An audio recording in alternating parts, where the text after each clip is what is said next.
আসসালামু আলাইকুম। আজকে তৈরি করে দেখাবো ভেজিটেবল বন। এটি দেখতে যেমন সুন্দর হয়েছে, খেতেও অসম্ভব মজাদার হয়েছে। আপনারাও একদিন ট্রাই করে দেখতে পারেন।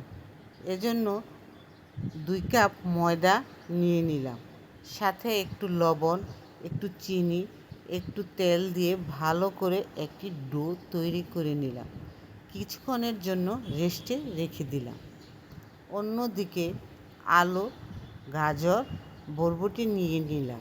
আপনাদের বাসায় যে সবজি থাকে ওই সবজি আপনারা নিতে পারেন।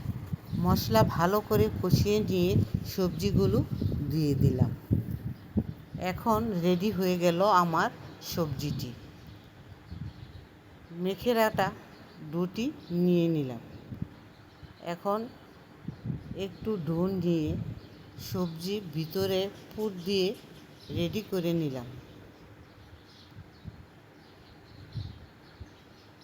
ফ্রাই প্যানে তেল গরম করে নিয়ে ডোগুলো ভেজে নিলাম। রেডি হয়ে গেল আমার ভেজিটেবল বন।